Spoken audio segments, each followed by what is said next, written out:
এই সময়ে কাদের অভিনয় ভালো লাগে? সবার অভিনয়। সবাই আমার কলিগ, সবার অভিনয় সুন্দর জন্যই সবাই কাজ করছে। ওরে বাবা!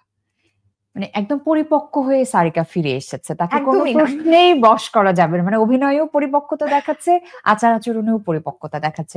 ওকে, ওকে। কাজের ক্ষেত্রে সারিকার অনুপ্রেরণা কে? অনেকেই। আমার পার্টিকুলার কেউ আছে যাকে পার্টিকুলার না দেখে মানে যারা ইন্সপায়ার্ড বা কিছু? অনেক লং জার্নি মেইনটেইন করছে তারা সবাই। স্পেশালি আমি এখন বলব জয়া আপু, সাকিব খান ওকে, ভাই এই ওকে। ২ জনের কথা। এতদিন ধরে কাজ হুম, করে যাচ্ছেন অ্যান্ড আমাদেরকে ইন্সপায়ার করছে। ওকে। কোন ধরনের গল্পে কাজ করতে ভালো লাগে? ইমপ্যাক্টফুল অ্যান্ড ইমপ্যাক্টফুল গল্প। ওকে। ছোটবেলায় কি হতে চেয়েছিলে? আর্কিটেক্ট। ওকে।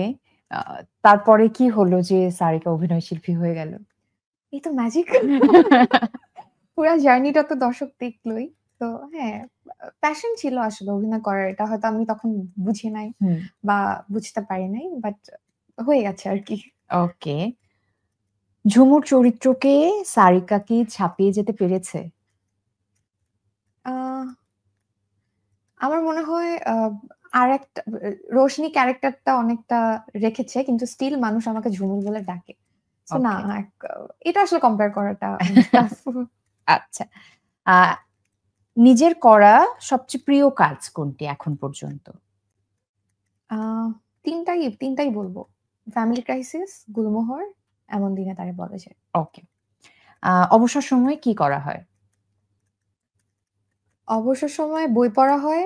রান্না করি না এখন, বাট রান্না করতে অনেক ভালোবাসি। এটা করতে আমি খুব পছন্দ করি। রান্না করে খাওয়াতে পছন্দ আচ্ছা, করি। সেই মেনুতে কি আছে যে খুব ভালো আমি রান্না করে সবই রান্না সারিকা? করতে পারি মোটামুটি।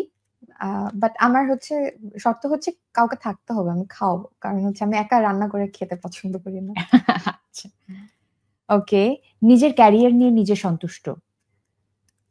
আমি আসলে আ এক্সপেকটেশন তো ছিল হুম, না। তো যেটা হচ্ছে মানে চাওয়ার চেয়ে বেশি হচ্ছে। তো আই এম হ্যাপি আলহামদুলিল্লাহ। ওকে।